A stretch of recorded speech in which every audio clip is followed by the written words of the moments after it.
ህዝቡ እዛም ትክክል እዚህም ትክክል ሆኗልና መርሐባ። ኦልሬዲ የተለቀቁ እንትኖች ላይ ነው እስካሁን የተወራው የተለቀቁ ላይ ነው። እሱ ያው ሌላ እንትን ነው እንትን ሊኖረው ይችላል ዲቤት ምናምን ሊያስፈልገው ይችላል። ኢንሻአላህ ግን ቢያንስ አውራቸውን ከለቀቃችሁ አውራቸውን ሸፍኑ ከሚለው አኳያ ነው እየተነሳ የነበረው። ኢንሻአላህ ከዛ አንፃር ተመልከቱት። ርዕስ ሲነሳ እንዴት ይታያል? ሳላህ ሆስት ማድረግ ይችላል።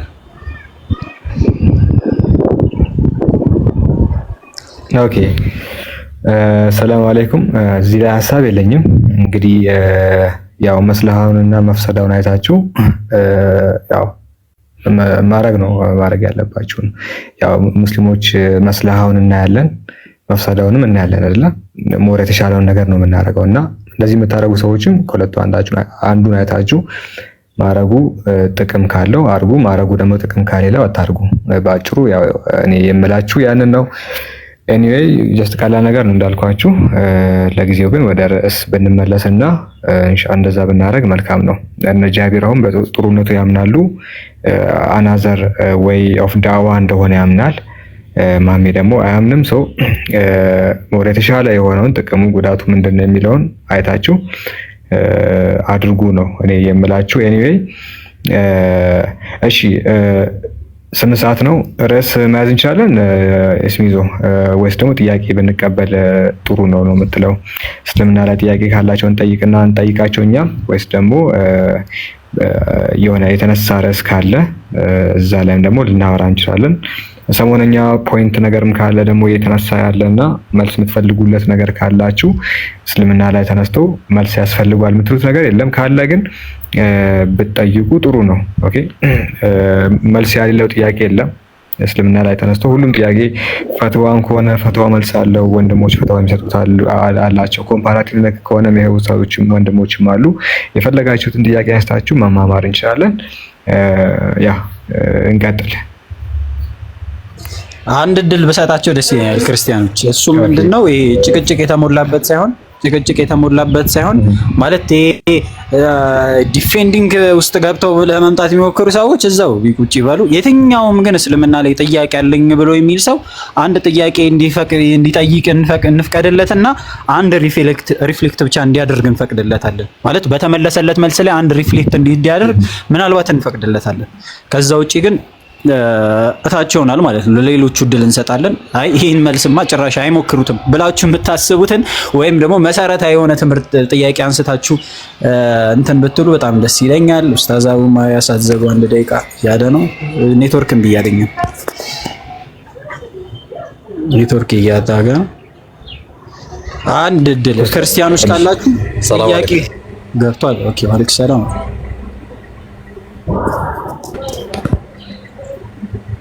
دورة ይቻላል። ቀጥሉ። السلام عليكم ورحمة الله وبركاته. أنا عندي رأس ያው بين الخلاف በዚህ ርዕስ ላይ ብዙ እንትን ማለት ሳይሆን አንድ ነገር ያው እንደ ነሲሃ ሁላችንም መጠቀም ያለብን አንድ ርዕስ አለና ምን ይላል መሰላችሁ? الشيخ عبد العزيز لجنة الدائمة السعودية ላይ የሚታወቁ ትልቅ ሼክ ፈቂህ አራቱም መዝሀብ ላይ በዚህ ዘመን ላይ አለ የሚባለው ፈቂህ ሼክ አብዱል አዚዝ ረህመቱሁ እና አንድ ነገር ይናገራሉ እና መዲና ላይ ነው የሚያስተምሩትና ما رأينا قط እንላለን በዚህ ዘመን ላይ በቃ በዚህ ዘመን ላይ ፈቂህ የሆነ በጣም ጎበዝ ዓለም ላይ አሉ ከሚባሉት ውስጥ አንደኛው ነውና አንድ ጥያቄ ተጠየቀና ያን ጥያቄ ምን አለው መሰላችሁ? በቪዲዮ ጌም እንደዚህ ፕሊስ እንትን ቪዲዮ ጌም መጫወት ይቻላል ወይስ አይቻልም ብለው ተጠየቁ። ቪዲዮ ጌም መጫወት ይቻላል ወይስ አይቻልም፣ መስጊድ ውስጥ ቪዲዮ ጌም መጫወት ይቻላል ወይስ አይቻልም ብለው ተጠየቁና ማን ናቸው አልኳችሁ? ዶክተር የፈቂህ በፊቅህ ደረጃ በዚህ ደረጃ ፈትዋ የሚሰጡ የታወቁ ዓለም ላይ አለ የሚባል ዓሊም ከሼክ ዑሰይሚን በመቀጠል የሚታወቁ አሁን ላይ في عصر الزمان የትኛውም ፍቅህ ጉዳይ ላይ ፈትዋ የሚሰጡ ናቸውና ከዛ አወሩና ይቻላል ወይስ አይቻልም ብሎ ተጠየቁና መዲና ላይ ያስተማሩ ነው። ከዛ ምን ቢሉ ጥሩ ነው? ምን ቢሉ ጥሩ ነው መሰላችሁ? አላቀውም፣ መልሱን አላቀም። አላሁ አዕለም። ማን ያልኳችሁ? ሼክ አብዱል አዚዝ። ስለዚህ ያው አናቀውም፣ ወደዛ ሲሄድብን ይቅርብን። ለይሰ ለሃ አህለን ብንል መልካም ነው። እኔ አይደለም ያልኩት ሼክ አብዱል አዚዝ። እናንተ ከሼክ አብዱል አዚዝ ዘንዳ አለ የሚባሉ ሰዎቻችሁን ፈትሹና አለ የሚባሉ ዓስር ዘማን ፈትሹና አላቀውም ይላሉና አላቀውም ብንል መልካም። ወላሁ አዕለም። መቀጠል ትችላላችሁ ራሳችሁ። ጀዛከላህ ኡስታዝ፣ በጣም ጠቃሚ እና አስፈላጊ ነገር ነው ያነሳው። ጀዛከላህ። አንድ ክርስቲያን ገብቶ አንድ ጥያቄ ይጠይቃል። ሁለት ወንድሞች ሪፍሌክት ቢያደርጉ ይችላል። ሁለት ተጨማሪ ሀሳብ ያለው ወንድም አንድ ሀሳብ መጨመር ይችላል። እዛ ሌላ ሲገባ ደግሞ ለሌላ ወንድም እድል ይሰጣል። ኢንሻአላህ እንደዛ ቢሆን የተሻለ ነው። ተስፋ ጥያቄ ካለህ ጥያቄ ማንሳት ትችላለህ። እስልምና ላይ ሙስሊም ነህ? እሺ አቤት ክርስቲያን ነኝ። እሺ እንኳን ደህና መጣህ። እስልምና ላይ ጥያቄ ካለህ ጥያቄ አንሳ። አንድ ጥያቄ አንሳ፣ መልስ ይመለስልሃል። እሺ ጥያቄ ያለኝ ሱራ 3 ቁጥር 3 ላይ ያለው ጥያቄ ነው። እሺ ሳላህ አለሁኝ። ጥያቄ ምንድነው? 3 ላይ ኢምራን 3 ላይ ያንተ ጥያቄ ምንድነው? ጥያቄን አቅርባ። እዛ ላይ ምን ይላል? ከእርሱ በፊት ያለው መጽሐፍቱን ማረጋገጫ ሲሆን መጽሐፍቱን በአንተ ላይ ተከፋፍሎ በእውኑ አወረድን፣ ተውራትና ኢንጂልን አወርደናል ይላል። እሺ እዚህ ጋር ተውራት የሚባለው ምንድን ነው? እዚህ ላይ ተውራትና ኢንጂል የሚባለው ምንድን ነው? መጽሐፍት ናቸው። ተውራትና ኢንጂል መጽሐፍት ናቸው። አንዱ ለሙሴ የተሰጠ ነው። ቁርአን ሱረቱል ማኢዳ ላይ ይናገራል። ምዕራፍ 19 ቁጥር 30 ላይ ደግሞ ለኢንጂል የሚባል ለኢሳ የተሰጠ መጽሐፍ እንዳለ እናምናለን። ስለዚህ ለነቢያት የተሰጡ መጽሐፍት ናቸው ሁለቱ። እሺ እንደዛ ከሆነ አሁን የት ነው ያሉት? ተበርዘዋል። አሁን ምዕራፍ 3 እዚህ ሱራ ላይ ቁጥር 71 ላይ ይናገራል። ወረድ ብለህ 71 ብትመለከት መጽሐፍቶቹ እናንተ መጽሐፉ ሰዎች ሆይ እውነትን በውሸት ለምን ትቀላቀላላችሁ? እውነትን እያወቃችሁ ለምን ትደብቃላችሁ? ይላል። ስለዚህ መጽሐፍቶቹ ኮረፕት ሆነዋል። እሺ መበረዛቸው ማረጋገጫቸው ምንድን ነው? ምዕራፍ 2 ቁጥር 75 ላይ አላህ Subhanahu Wa Ta'ala የመጽሐፉ ሰዎች መጽሐፍቶቻቸውን እንደበረዙ ይናገራል። ምዕራፍ 2 እዛው 79 ላይ ይናገራል። አንተ ጋርም ደግሞ ላሳይ ይችላል። ያንተን መጽሐፍ ከፍቼ እዛው መጽሐፍ ላይ እንደተበረዘ ላሳይ ይችላል። እሺ ተውራትና ኢንጂል መጽሐፍ ቅዱስ ነው ወይስ አይደለም? ከታሪክም ከፈለክ ማስረጃ ልሰጥ እችላለሁ። ምረጥ። ከቁርአን፣ ከሐዲስ፣ ከአንተ መጽሐፍ፣ ከታሪክ አንዱ ምረጥና አሳይሃለሁ ከሁሉም። እኔ ጥያቄ እሺ ከታሪክ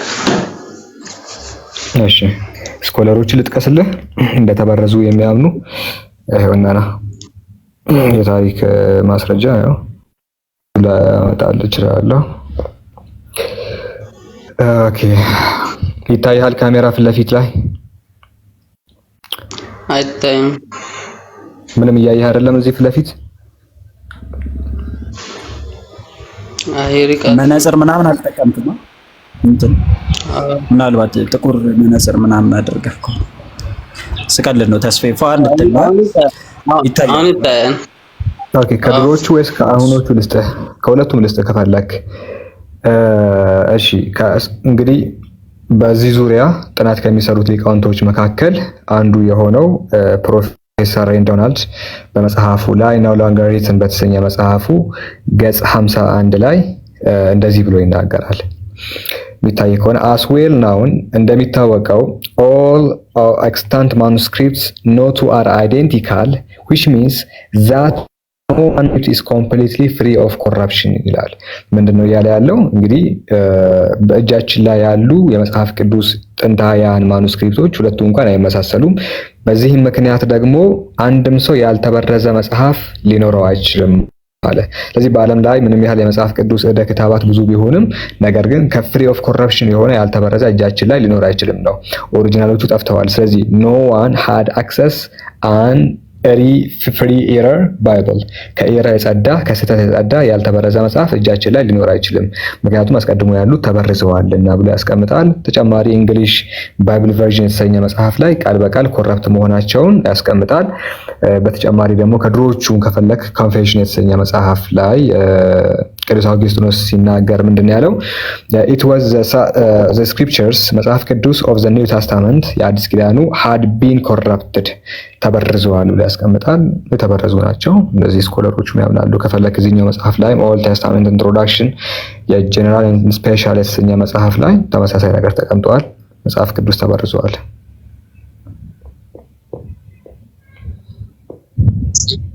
እናንተ እሺ፣ በእናንተ ተበርዘ ስትሉ በእናንተ ማረጋገጫ ምንድን ነው? የድሮ አላችሁ? ተስፋዬ ይሰማሃል? የተሰጠ ከታሪክ ማስረጃ ሰጥቶ ነበር ጠይቀህ ነበር፣ መልሶልሃል? ተመልሶልሃል? እሺ፣ በእናንተ ነው የምጠይቀው። ሪፍሌክት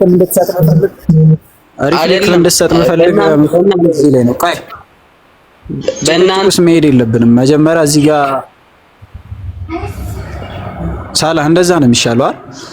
አሁን ታሪክ ማስረጃ ብለው ነበር ቢያንስ ለዚህ ነገር አመስግኖ ተመልሷል ብለው እዚህ ላይ ሐሳብ ወይ አመሰግን ወይ ተቃዋመኝ። አሁን ያቀረብኩትን ኦኬ ታሪክ ብለህ ነበረ። ከታሪክ ሳመጣልህ ምንድነው ያንተ ሐሳብ እዚህ ላይ? ክርስቲያን አባት ነው ይሄ አውግስጢኖስ። ከቤተ ክርስቲያን አባቶች እስከ አምጣ ዘፈረስ ሰንቸሪ ማለት ነው። አውግስጢኖስ የጠቀስኩልህ አውግስጢኖስን ነው።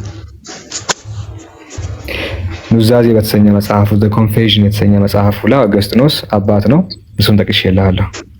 ከድሮቹም ከአዲሶቹም ያልኩ እኮ ለዛ ነው የቤተ ክርስቲያን አባት ባትልም ነው እንጂ ካትናቴዎስ አውጣ እስኪ። ካትናቴዎስ አውግስጢኖስ ተናግረዋል። ምንድነው የምትለው?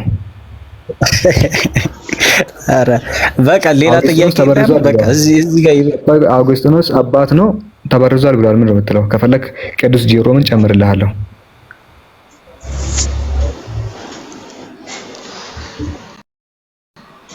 ተስፋ አውግስጢኖስ ቅዱስ አውግስጢኖስ ተበርዟል ብለዋል። ቅዱስ ጄሮምን ጨምርልሃለሁ። ሳራ እዚህ ጋር አስቆም ይሰማል። ያ ከፍ አድርግ ድምፅህን። ይሰማል። ተስፋ ከፈርስት ሴንቸሪ እስቲ አንድ አባት ጥቀስ። የምታውቀው ማንን ነው? አትናቴዎስ ሴንቸሪ ላይ ነው። ፈርስት ሴንቸሪ ነው አትናቴዎስ። ኧረ ፈጣሪን እየፈራ እሺ። ሌላ አሁን ሳላ ቢጠቅስልህ ታውቃለህ? ሲጀምር ሌላ እስቲ ጥቀስ ከፈርስት ሴንቸሪ ወይ ተስፍሽ። አትናቴዎስ አራተኛ ክፍለ ዘመን ላይ ያለ ነው። አንደኛ ክፍለ ዘመን ላይ አልነበሩም። ቸርች ፋዘሮቹ በራሱ የሉም። ሐዋርያቶች አሉ፣ ጽሁፋቸው ባይኖርም ሐዋርያት አሉ። ኢየሱስ የነበረበት ዘመን ነው አንደኛ ክፍለ ዘመን። እዛ ጋር የቤተ ክርስቲያን አባቶች የሉም። ከጊዜ በኋላ ያመጡ ናቸው። እና አትናቴዎስ እና አርጌንስ እና ፖሊካርፐስ ከጊዜ በኋላ ያመጡ ናቸው። አንደኛ ክፍለ ዘመን ላይ የሉም። ስለዚህ አምናሃል ያቀረብኩልህን ተስፋ ማይካንሳ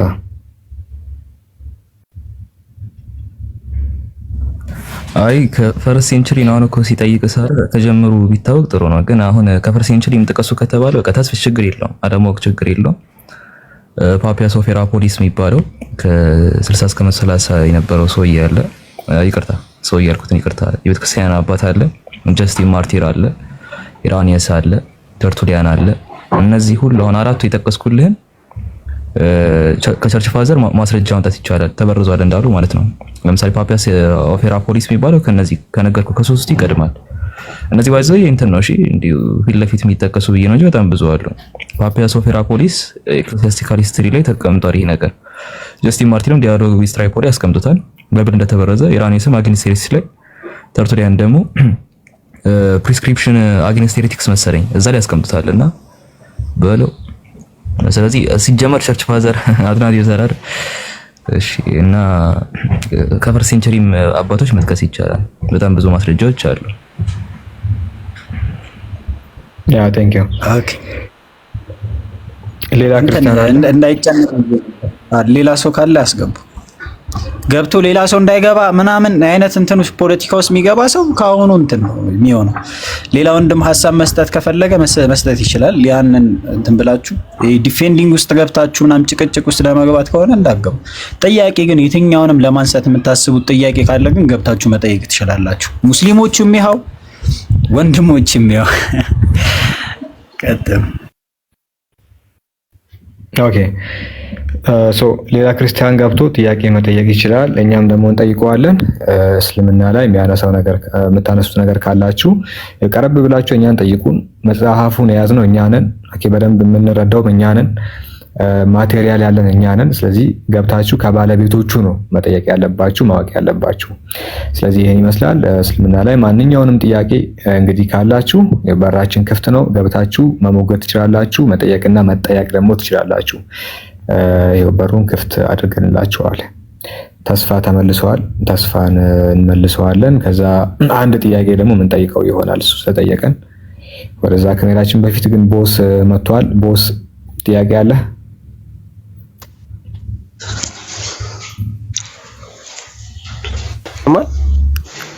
ይሰማል? እሺ ወንድሞቼ፣ እኔ ኦርቶዶክስ ነኝ እና እኔ መጠየቅ የምፈልገው ለእናንተ የኛ መጽሐፍ ቅዱስ ልክ አይደለም ብላችሁ ታምናላችሁ አይደለ? እናምናለን ማለት እና እኔ አንድ 3 ጥያቄዎች ምዕራፎቹን ነግራችሁኝ እንትን ብዬ እኔ ለዚህ ነገር ማለት የሆኑ ጥያቄዎችም ነበሩ ሁሱ ሲጠይቃቸው የነበሩ ጥያቄዎች እና እስካሁንም ያልመለሱልኝ አሉ። አንዳንድ ጥያቄዎች አሁን እንትን ላይ ኢየሱስም ጮኸ ዮሐንስ ወንጌል ላይ ምዕራፍ 12 ቁጥር 44 ላይ ኢየሱስም ጮኸ እኔም በእኔ እንዲህም አለ ይላል፣ በእኔ የሚያምን በላከኝ ማመኑ ነው እንጂ በእኔ አይደለም ይላል እና ያ ሌላ አምላክ እንዳለ ይገልጻል ምናምን ብዙ ግር ያሉ ነገሮች አሉና እስቲ እናንተ ኦርቶዶክስ አስተማሪያቻችሁን ሄዳችሁ ጠይቁ። ለዚህ መልስ የምትሉትን አንድ 3 ጥያቄ ንገሩኝና እኔ ያው ህሊና ያለው ሰው መቼም እንትን ይላል እንትን እንድትሉኝ ነው፣ ጥያቄ እንድትሰጡኝ ነው። እንዲጠየቅ የምትፈልጉትን ነገር እኔ አስተማሪ ብዬ የማሰባቸውን ሰዎች መልስ እንዲሰጡኝ ስለምፈልግ ነው። እናንተ ልክ አይደለም ብላችሁ የምታምኑበትን ቁጥሮች ብትሰጡኝ ነው። ምን ላይ ነው? ኢየሱስ ላይ ነው? ምን ላይ ብንሰጠ? ምን ላይ ነው የፈለከው? መጽሐፍ ቅዱስ ኢየሱስ ላይ ነው የፈለኩትና ኢየሱስ ላይ ነው። አሁን የኢየሱስ አምላክነት ሶስትነት ላይ ምናምን ብዙ ግርታ እኔ ሰሞኑን ነው የሁሱን ሪከርዶች እያየሁ በጣም በቃ ጭንቅላቴ ብርዝ እያለ ነገር ይመስለኛል። እኔ እንጃ። ኦኬ፣ ስለዚህ በደንብ ማየት አለብህ አንተ በራስህ ማንበብ አለብህ። ኡስታዝ አራት ጥያቄ ይውሰድ። ኡስታዝ ያህያ ከአህመድ እና ከሳላ 4 ተወስድና ይጠይቃል። እሺ ከነ ቁጥሩ ነገር እኔ በራሴ መንገድ ያው መልሱ በእርግጥ በራሴ መንገድ እንትን እላለሁ። ችግር የለውም። አንተ የተመቸህ ቀን ምናልባት መልሱን ካገኘ ይዘህልን ትመጣለህ። እኔ ይፈቀድልኝና የመጀመሪያው ልጠይቅ። እሺ የኔ ጥያቄ ምንድነው? ያው በክርስትና በብሉይ ኪዳንም ኢየሱስ አምላክ ነው። ያው አልተገለጸም እንጂ በስጋ አልተገለጸም እንጂ ብሉይ ኪዳንም ላይ አምላክ ነው፣ አዲስ ኪዳንም ላይ አምላክ ነው አይደለም? እሺ እንደዛ ከሆነ ብሉይ ኪዳን ላይ ያለው እግዚአብሔር ወይም አምላክ አምልኩኝ ብቻ ሳይሆን ሲል የነበረው እኔን ፍሩኝ፣ እኔን ታዘዙኝ፣ ለኔ ስገዱልኝ እያለ ዳይሬክትሊ ያለማንም ጣልቃ ገብነት የተናገረባቸው በጣም ብዙ አንቀጾች አሉ። ማለት እኔ አምላክ ነኝ፣ ከኔ ውጭ አምላክ የለም፣ እኔን ብቻ ተገዙኝ፣ ፍሩኝ እያለ ዳይሬክትሊ አምላክ የተባለው አካል በጣም ብዙ ቦታዎች ላይ ተናግሯል። አዲስ ኪዳን ላይ ለምንድን ነው አምላክ ነኝ ከሚለው ውጪ? አምላክ ነኝ የሚለውን ብዙ ጊዜ ስለጠየቅናችሁ ያው አድካሚ እንዳይሆን ብዬ ነው። ከዛ ውጪ ኢየሱስ አምላክ ከሆነ በአዲስ ኪዳንም ላይ አምላክ ከሆነ ያ አካል አሁንም አምላክ ከሆነ አዲስ ኪዳን ላይ ከመጣ በኋላ ለምንድን ነው እኔን ፍሩኝ፣ እኔን ታዘዙኝ፣ ለኔ ስገዱልኝ እያለ ቀጥታ ያልተናገረው? ከአምላክ ነኝ ከሚለው ውጪ ሌሎቹም የአምላክን ባህሪያት ሊገልጹ የሚችሉ ዳይሬክት የሆኑ ንግግሮች ለምንድን ነው የሌሉት? ይሄንን ብትጠይቅልኝ። ታንክ ዩ። እሺ እየጽፈዋለሁ። እሺ ድገመው ግን ካላስቸገርኩ ቢደግሙ እኔ ጥያቄ ብትደግሙ እኔ ልድገመው። አዎ ድገም ውስጥ እንደገባን እኔ እሺ አሁን ኢየሱስ በአዲስ ኪዳን ላይ አምላክነቱን ብቻ ሳይሆን የአምላክ እንትኖችን ለምን አልገለጸም አይነት ነገር ነው አይደለ? ትንሽ ነው ይኸውልህ እኮ አምላክነቱን የአምላክነት ባህሪዎችን አላሳየም አይደለ? ቆይ ለምሳሌ በብሉይ ኪዳን ላይ እግዚአብሔር አምላክ እኔን ፍሩኝ፣ እኔን ታዘዙኝ፣ እኔን ተገዙኝ የሚሉ ንግግሮች አሉ ብሉይ ኪዳን ላይ። እኔ አምላክ ነኝ ከሚለው በተጨማሪ ቀጥታ ከሚናገራቸው ንግግሮች በተጨማሪ እኔን ፍሩኝ፣ ለምሳሌ እኔን ፍሩኝ፣ እኔን ታዘዙኝ የሚል ንግግሮች አሉ የብሉይ ኪዳኑ አምላክ ወይም ያው በዘዋሪ መንገድ ኢየሱስም ስለሆነ ማለት ነው። አዲስ ኪዳን ላይ ሲመጣ እነዚህ ንግግሮች ለምንድን ነው የቀሩት? እዚህ አዲስ ኪዳን ላይ ስንመጣ እኔን ፍሩኝ፣ እኔን ታዘዙኝ የሚል ነገር ለምንድን ነው ማናገኘው ነው?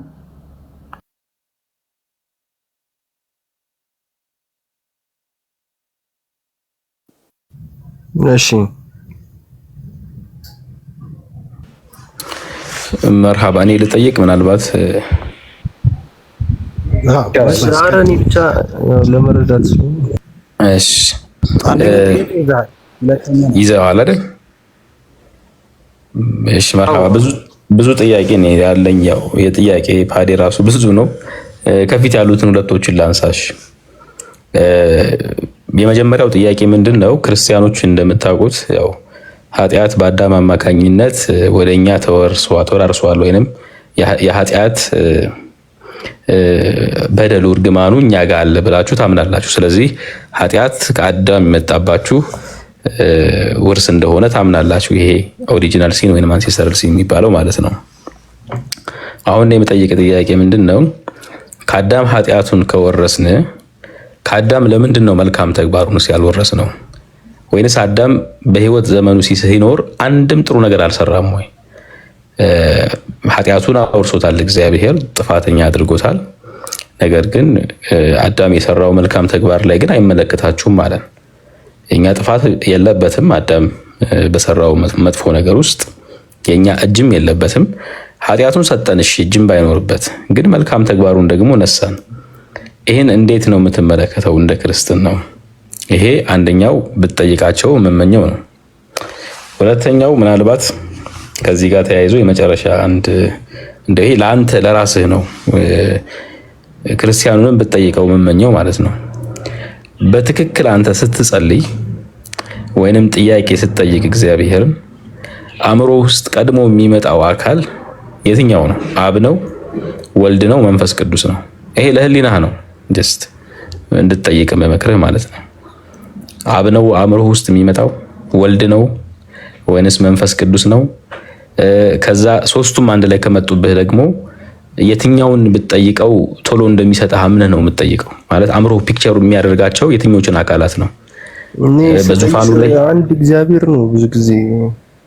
እሺ በጣም ጥሩ። ስለዚህ እንደውም ጥሩ እየመለስኩልህ ስላሴ የሚለው መጥቶልኝ አያውቅም። እኔ ለሐቅ ከሆነ ማለት ነው ማለት ስላሴ አምናለሁ ያው እስካለው በእምነት ውስጥ ግን ስላሴም ስጸልይ በቃ ለአንድ እግዚአብሔር ነው የኔን ነው የሌሎቹን አይደለም። መርሃባ። አይ ስለዚህ አሁን ላንተ ለምሳሌ ትንሽ መልስ ደስ በሚል ማለት በደንብ ቅርብ ስለሆነ እኔም ላቀርብልህ በዛው። እግዚአብሔር ማለት ያው የሶስቱ አካላት በመለኮት አንድነት ነው አይደል? ሶስቱ አካላት ማለት እግዚአብሔር አብ አለ፣ እግዚአብሔር ወልድ አለ፣ እግዚአብሔር መንፈስ ቅዱስ አለ። ስለዚህ አሁን እግዚአብሔር መጣልኝ ስትል ኦኬ ከሰማያት በላይ በዙፋኑ ላይ ያለው እግዚአብሔር ነው አንድ የሚመጣልህ ምስል ማለት ነው? ወይስ ደግሞ የዛሬ 2000 ዓመት መሬት ላይ መጥቶ የነበረው በጠባብ ደረት ተወስኖ የነበረው ኢየሱስ የተባለው እግዚአብሔር ወልድ ነው አእምሮ ላይ የሚመጣው? ወይንስ ደግሞ እሱ ሲጠመቅ ወርዳ የነበረችው የመንፈስ ቅዱስ አምሳል እርግብ ወይንም ሲሰቀል የነበረው ጭስ አይነት መንፈስ ቅዱስ ምስል ነው አንተ አእምሮ ውስጥ የሚመጣው? የትኛው ነው አእምሮ ውስጥ የሚመጣው ከሶስቱ?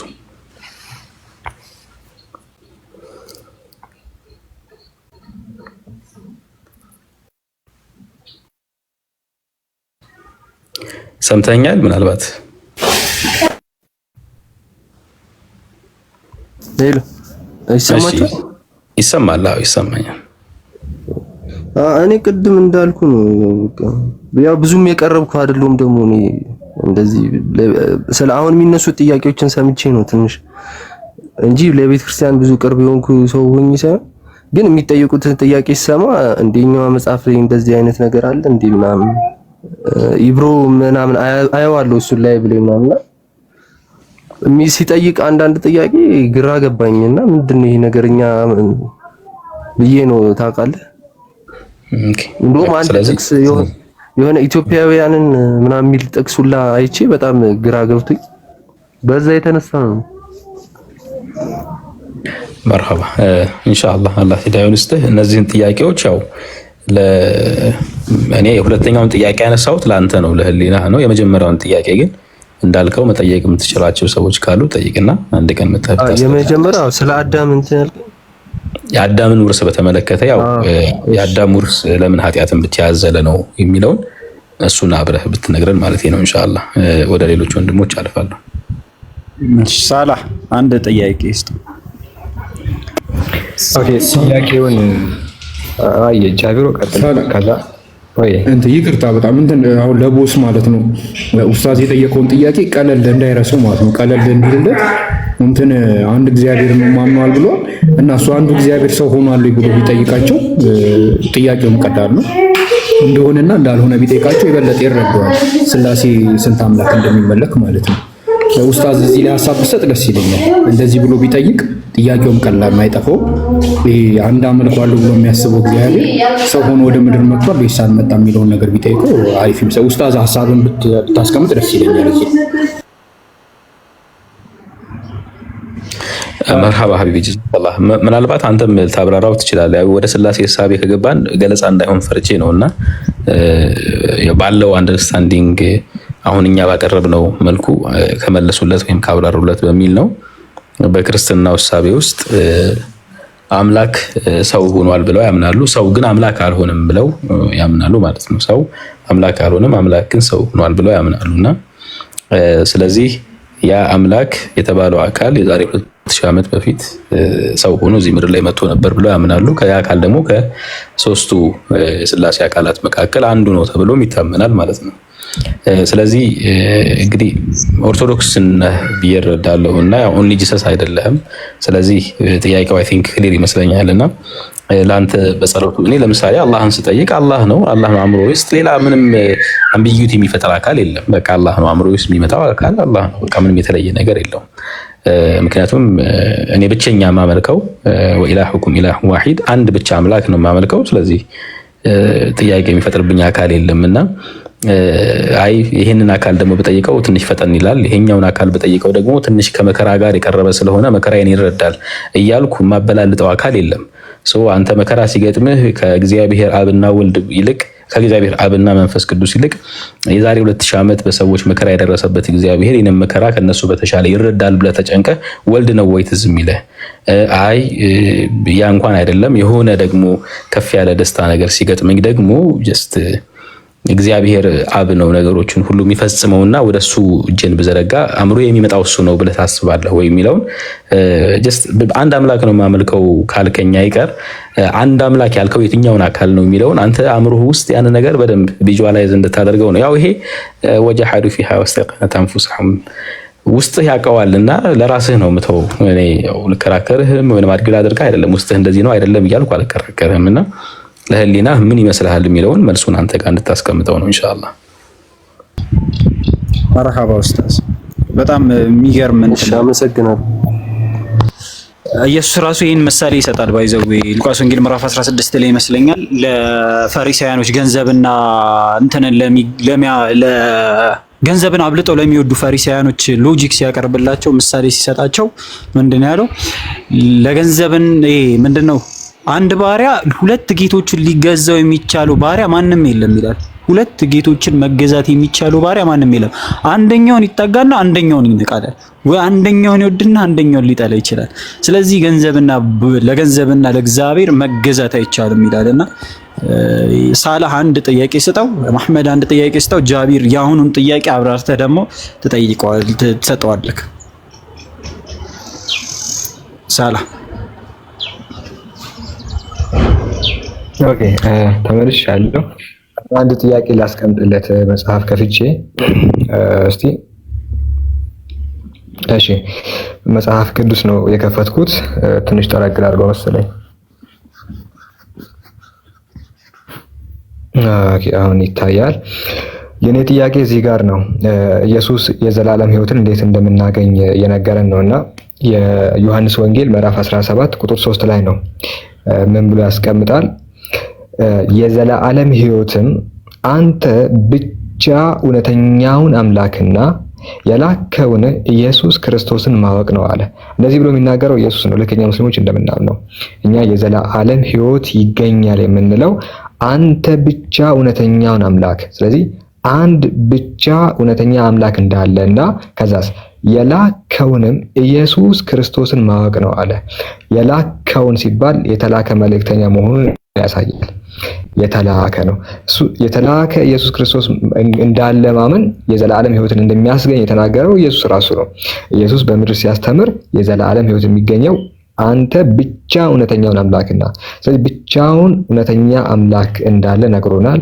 የተላከ ክርስቶስ ኢየሱስ ማወቅ የዘላለም ሕይወት ወይ ደግሞ መንግስተ ሰማያትን ያወርሳል ብለዋል። ምንድነው? አንድ አምላክ ብቻውን እንዳለ አንድ አምላክ ክርስቶስን እንደላከ ማመን የዘላለም ሕይወት ያስገኛል ብሎ እንዳስተማረው ሁሉ ለምንድን ነው ኢየሱስ አብ፣ ወልድ፣ መንፈስ ቅዱስ ሶስት አካላትን እንደ አንድ አምላክ ማምለክ የዘላለም ሕይወትን ያስገኛል ብሎ በዚህ መንገድ ለምንድን ነው በግልጽ ያልተናገረው? ሰው ስላሴን ካላመለከ ወደ ሲኦል ሊሄድ ነው በኦርቶዶክሶች ትምህርት መሰረት። ስለዚህ ኢየሱስ ስላሴን ማምለክ ገነት የሚያስገባ ቢሆን ኖሮ ኦኬ፣ ስላሴን አለማምለክ ደግሞ ወደ ገሃነም የሚያስገባ ቢሆን ኖሮ ለምንድን ነው በግልጽ እንደዚህ እንደተናገረው ሁሉ እኛን ሶስታችንም አምላክ ነን፣ በአካል ሶስት ስንሆን በመለኮት ግን አንድ በመሆናችን ሶስታችን ልንመለክ ይገባል ብሎ ይህንን ወደ የዘላለም ሕይወት ይሰጣል ተብሎ በክርስቲያኖች የሚታመነውን ትልቁን ትምህርታቸውን 33 ዓመት ሙሉ ለምንድን ነው ያላስተማረው? ከዛስ ሰዎች ወደ ሲኦል ቢገቡ ተጠያቂስ ናቸው ወይ? ምክንያቱም ኢየሱስ ክርስቶስ እንዲህ ያለ ነገር አስተምሮ ስለማያውቅ እሱ ያስተማረው ሙስሊሞች የሚያምኑትን ትምህርት ነው። ስለዚህ አብ፣ ወልድ፣ መንፈስ ቅዱስን ማምለክ ጀነት የሚያስገባ የዘላለም ሕይወት የሚያሰጥ ቢሆን ኢየሱስ ለምንድነው ከሱ ይልቅ ተቃራኒ የሆነውን ትምህርት ለምንድነው አስተምሮ የሄደው? የቱስ ጋር ነው ኢየሱስ አብ፣ ወልድ፣ መንፈስ ቅዱስ እነዚህ ሶስት አካላት በመለኮት አንድ ናቸው ሊመለኩ ይገባል ብሎ ያስተማረበት የቱ ጋር ነው? የቱ ጋር ነው? ሶስት ስም የጠራው አይደለም፣ የስም ጉዳይ አይደለም። መመለክ እንዳለባቸው ሶስቱ እንደ አንድ መለኮት መመለክ እንዳለባቸው ለምንድን ነው ያላስተማረው? ለምንድን ነው ተቃራኒው ብቻውን እውነተኛ አምላክ አብ ነው ብሎ ለምንድን ነው የሄደው? የላከውንም ብሎ መልእክተኛ መሆኑን ለምንድን ነው የተናገረው? ስላሴ እውነት ቢሆን። ስለዚህ ከዚህ የምንረዳው ኢየሱስ ስላሴን በፍጹም እንደማያውቀው ነው። ሶስት ስም ያውቃልና አይደለም። ነገር ግን የተባለው ምንድነው? ሶስት አካላት መመለክ እንዳለባቸው ለምንድነው ያልተናገረው ነው። እና ይሄ ነው የኔ ጥያቄ። አህመድ ጥያቄ ማስቀመጥ ትችላለህ።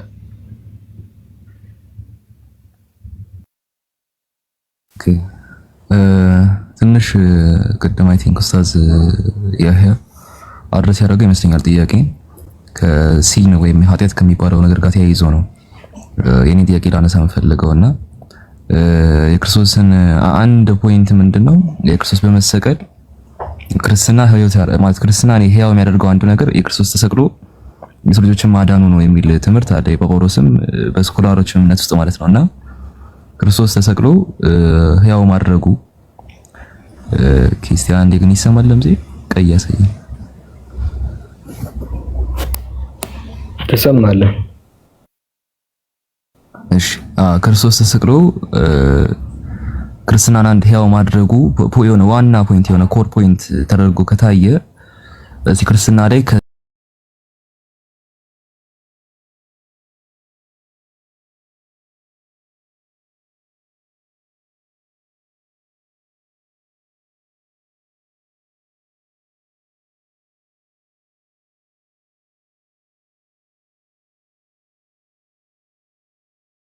ባለ ሱቅ አለ እና ያ ሱቅ ይዘረፋል። እዛ አንተም ልክ እንደዛው እንደተለመደው ዕቃ ልትገዛ ስትሄድ እዛ ሱቅ የሌባው ተባባሪ ነህ ምናምን ብሎ አሸብሮ ባለሱቁ ያሳስርሃል። ከዛ ከታሰርክ ከወራት ምናምን በኋላ ይመጣል ያ ባለሱቅ ማለት ነው እና ይቅር ምናምን ብየዋለሁ ይሄን ሰው ብሎ ያስፈታሃል። ያን ካስፈታህ በኋላ አንተ ነህ እኮ እኔ ከዚህ እስር ቤት ለማስፈታት ማላደርገው ነገር የለም ብሎ የሱቄን ዕቃ አንተ ስላቃጥያለሁ ምናምን ይልሃል። ገብቶሃል? እና አሁን አንተ እዛ ጋር ግንባሩን ትስመዋለህ ማለት አንተ እኮ እኔን ለማስፈታት ማታረገው የለም ጭራሽ እኔ ስትል ሱቅህን ማቃጠልክ ምናምን ብሎ ላይክ እንደዛ ብለህ ግንባሩን ትስመዋለህ ያንን ባለሱቅ ወይስ ደግሞ መጀመሪያውኑ ምንም ባላደረኩት ነገር እዚህ ስለምን አሳሰርከኝ ሱቅህን ማቃጠልህም ደግሞ ለኔ አላስፈላጊ ነገር ነው ምንም የሚጠቅመኝ የሚፈይረኝ ነገር የለም ነው የምትለው። አሁን ይሄንን ለአንተ ተዋዋለሁ። አሁን ይሄንን ለምንድን ነው ያነሳኸኝ ምሳሌ ካልከኝ ለክርስቶስ ስቅለት ነው። አምላክ አንድ አዳም እና አንድ ሔዋን በተባለች ሴት ምክንያት የሰሩትን ኃጢአት ምንም በማያገባ ሁኔታ አወረሰ ለአንተ አወረሰ ከና ከጀምሮ አሳሰረ። ያ ከሆነ በኋላ ከመጣ በኋላ በቃ ይቅር ብያለሁ አለ። ልክ እዛ ባለሱቁ መጥቶ በቃ ይቅር ብያለሁ ፍቱት እንዳለው እዚህ ይቅር ብያለሁ እና ያንን ደግሞ ማደርገው አንተን ይቅር ካልኩበትና አንተን ወዴቴን ካሳየውበት ነገር ደግሞ አንዱ ደሜን ማፍሰሴ ነው። ለአንተ ሰው ሆኜ ደሜን ማፍሰሴ ነው የሚል ፖይንት ነው ያነሳልህና ይሄ ነገር ደግሞ ለኔ አሁን ከኔ ግልግል መልከታ አንፃር አንደኛ ገና ምንም ባላደረኩት ነገር ማነሰረኝ በኃጢአት ይሄ እንትን ውስጥ ይሄ በኃጢአት አጥር ውስጥ ነው ማን አጥረኛለህ ነው የኔ ጥያቄ የሚሆነው። ፕላስ ደግሞ ደምህን ማፍሰስ ለኔ ያላስፈላጊ ነገር ነው በጣም ብዙ አጭር መንገድ እያለ የሚል ምልከታ ነው ያለኝና እንደ ክርስትና ቴዎሎጂ አምላክ ሰዎች ለማዳን ሰው መሆን አለበት የሚባለውን አንድ የሚመቱበት ሎጂክ ምንድነው? አንድ የእንስሳ ሐኪም እንስሳትን ለማዳን እንስሳውን መሆን አለበት ከሚለው ሎጂክ አይተናነስም ይባላልና ስለዚህ አላስፈላጊ ነገር ነው የሚል እምነት አለኝ። ስለዚህ አሁን አንተ ወደዛ ዙረህ እንድጠይቅልኝ ፈልገህ ይሄንን ነው ባጭሩ ምንም በማያስፈልግ ሁኔታ ይሄ ሁሉ ጊዜ ማለት በአንተን በቃ በማይመለከት ኃጢአት እኔ ሲን ወይም ኃጢአት የሚባለው ነገር የራስ አመጽ ነው ብዬ አስባለሁ። አክቹአል ሲን ነው አክቹአል ሲን አንድ አክቹአል ሲን ነው ማለት በራስህ ኃጢአት በራስህ አመጽ የሚመጣ ነው ኃጢአት ብዬ አስባለሁና በማያገባህ ጉዳይ በሌላ ሰው አመጽ አስከትሎ ካመጣብህ በኋላ ይሄንን ኃጢአት ለአንተ ስለማላደርገው ነገር የለም ወዴታዬን በዚህ ነው መገርጽልህ ደሜን አፍሰሽ የለም ምናምን የሚለው ነገር ልክ እንደ ባለሱቁ ዕቃ ማቃጠል አይመስልህም ወይ? ይሄንን ጥያቄ ብታነሳ እላለሁ። ወስዬ ብዙ ጥያቄዎች አሉኝ በጣም ብዙ ጭንቅላቴ ውስጥ ከመጣው ፊት ለፊት ከመጣው በጣም ብዙ ጥያቄዎች ስላሉ ፊት ለፊት ከመጣው ያን ላካፍለ ብዬ እና ይሄን ነገር ተረድተህ ብታስረዳ እላለሁ። አመሰግናለሁ። እሺ እኔም አመሰግናለሁ። ገና እንበዛለን ከዳር እስከ ዳር። ኦኬ ጃ ቦስ አለክ የቀድሞውን ጥያቄ ቦስ አለክ እሺ ቦስ አለክ ባለው ቦስ አለክ እሺ እንትን አንደኛ ጢሞቴዎስ ምዕራፍ 2 ለጻፈው አንዴ ቆይ አንደኛ ጢሞቴዎስ ምዕራፍ 2 ቁጥር 5 ሳላ ክፈቱ ምዕራፍ ቁጥር 5 ነው። ቁጥር 5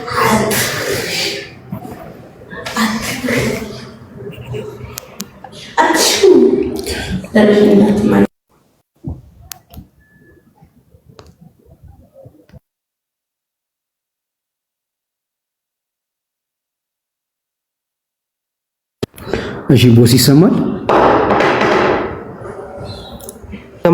ቦስ እዚህ ጋር ልብ ላይ አንደኛ ጢሞቴዎስ ምዕራፍ 2 ቁጥር 5 ላይ አንድ እግዚአብሔር አለና በእግዚአብሔርና በሰው መካከል ያለው መካከለኛው ደግሞ አንድ ነው እርሱም ሰው የሆነው ክርስቶስ ኢየሱስ ነው ይላል። አሁን እዚህ ጋር ሁለት አካል ተገልጧል። አንደኛ አንዱ እግዚአብሔር የተባለው ማን ነው የሚለውን ነገር መጀመሪያ ጠይቅ። ከዛ በኋላ ደግሞ በሱ በአንዱ እግዚአብሔርና በሰዎች መካከል ደግሞ ያለው ክርስቶስ ነው ተገልጧል። እዚህ ጋር ክርስቶስ ማለት ነው። ስለዚህ አሁን እንድትጠይቅ የፈለኩት ይሄ አንዱ እግዚአብሔር የተባለው የማርያም ልጅ ነው ወይ ማርያም ወልደዋለች ወይ ብለህ ጠይቅልኝ። ይሄን እግዚአብሔር ማርያም እግዚአብሔርን ወልደው አይደለም? ስለዚህ ይሄ አንዱ እግዚአብሔር እዚህ ጋር ማርያም ወልደዋለች ወይ? ይሄ ክርስቶስን ወልደዋለች ከስር ያለው አይቆ ሰው የሆነውን ክርስቶስ ወልደዋለች። ግን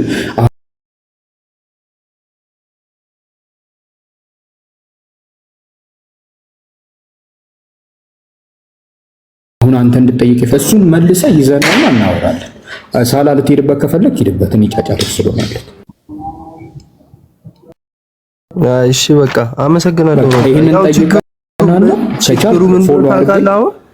አሁን እኔ ሁላችንም ሁላችሁንም ፎሎ አድርጊያችኋለሁ። እንትን ነው አሁን ጥያቄ ስትጠይቅ ታውቃለህ፣ ቀጥተኛ መልስ አሁን እያገኘው አይደለም ታውቃለህ።